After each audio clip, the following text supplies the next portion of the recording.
আমি নিখিলেশ, বয়স ২১। স্বভাব চেতনায় যাকে বলে দুরন্ত তা নয়। ভদ্র সন্তান বললে নেহাত মন্দ হয় না। এই বয়সে কথাগুলোকে কাব্যকতা আর জীবনটাকে কল্পনার রঙিন ডানায় উড়াতে অমিতের কাছে প্রিয় হতে পেরেছি। অমিত আমার বন্ধু, দুরন্ত আর সাহসী। আড্ডা বিতর্কের ঝড় তুলে সব কষ্টকে কোণ ঠাসা করে দেয় বিজয়ের তুড়িতে। হঠাৎ করে অমিত সেদিন সন্ধ্যাবেলা এসে বলল, নিখিলেশ শোন, ভালো রকম একটা ঝামেলায় পড়ে গেছি। শ্রাবণীকে তো চিনিস, আমার মামাতো বোন। বললাম, দেখেছি, ধর্মতলায় থাকে, প্রতিমার মতো চেহারা। বলল, তোকে দিয়েই হবে। একটা চিঠি এগিয়ে দিল, এটা পড়। চিঠিটা পড়লাম, খুব আহত বোধ করলাম। পুজোয় যাওয়ার পর থেকে একটাও চিঠি দেয়নি, এমনই সব অভিযোগ। আহা, এমন একটা মেয়ে, ঠিক মেয়ে নয়, মায়াবতী। যৌবন যেখানে এসে থমকে দাঁড়ায়। কি বুঝলি?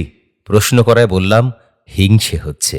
বলল, শ্রাবণী আমার হাতের লেখা চিনে না, তাছাড়া তোর হাতের লেখা আর আমার হাতের লেখা প্রায় একই রকম। আমার হয়ে উত্তরটা দিয়ে দিবি, দেখি কেমন কবিতা লিখিস। টাকা দে 50টা। টাকাটা দিতেই ঝড়ের বেগে বেরিয়ে গেল। আমি হতভম্ব। চিঠিটা খুলে পড়তে শুরু করলাম। লিখেছে, অমিত, কতদিন হলো তোমার ওখান থেকে এসেছি, খবরটা নিলে না। তোমার বন্ধুদের চেয়ে আমি যে ভালো না সে আমি জানি।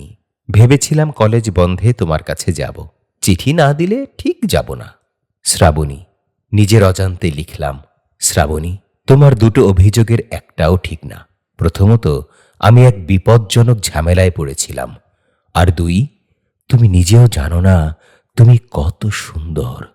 সূর্য সাক্ষী, তোমার মতো সুন্দর মুখ জন্ম থেকে আর সে দেখেনি। কয়েকদিন পর আরেকটা চিঠি এলো। অমিত খুব ব্যস্ত ওর ছাত্র রাজনীতি নিয়ে। কলেজে নির্বাচন, উত্তর লেখার কাজটা আমারই রইল।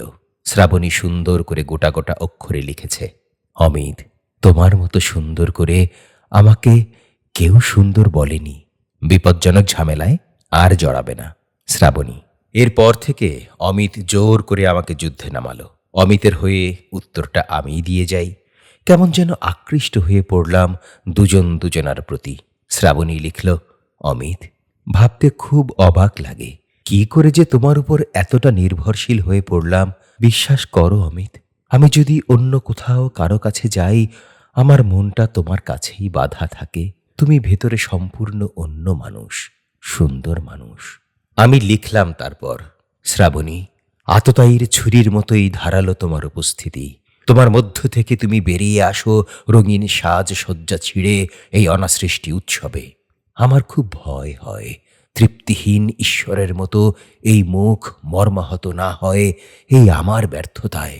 এরপর শ্রাবণী লিখল, অমিত, ফুলের স্তবকে রাজপ্রাসাদ, ময়ূরপুচ্ছে অভেদ্য প্রাচীর, শুক্লা দ্বাদশীর জ্যোৎস্নায় আলোর দাপট, নীলপদ্ম ফুলের প্রবিষ্ট আসনে আমাকে অভাবী ঈশ্বরের রাজ সংস্করণের চুম্বন এঁকে দিয়ে যাবে এক যুবক, যে পুরুষ আমি তার পথ চেয়ে বসে থাকি।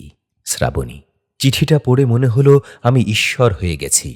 এক হাতে আমার সকালবেলার কষ্ট, অন্য হাতে বিকালবেলার জন্ম।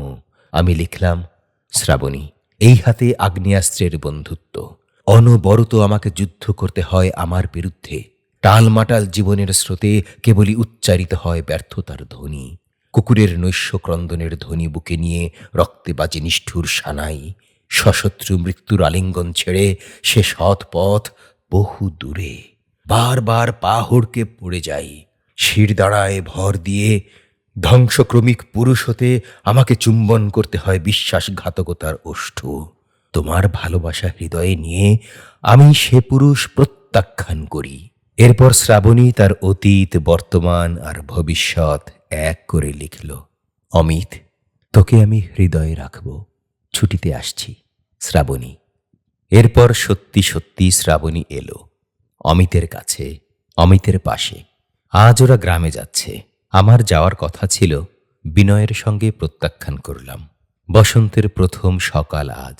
শ্রাবণী আজ বসন্ত বরণ করবে অমিতের সঙ্গে। গ্রামের মেঠো পথ, কৃষ্ণচূড়ায় লাল ফুল, কোকিলের কুহুতান, বাউকুড়ানি ঝড়ে আঁচল উড়বে, গন্ধ ছড়াবে ঋতুমতী আমের মুকুল আমার কষ্টের জোয়ারে। রাত্রে চাঁদ অনেকটা নিচে নেমে এসে আলো ছড়াবে, আমি শ্রাবণীকে খুঁজব হয়তো কোনো অবসরে। বাউকুড়ানি ঝড়ে, কোকিলের কুহুতানে, কৃষ্ণচূড়ার লাল ফুলে ফুলে শুধু নিখিলেশের কথা কেউ জানবে না।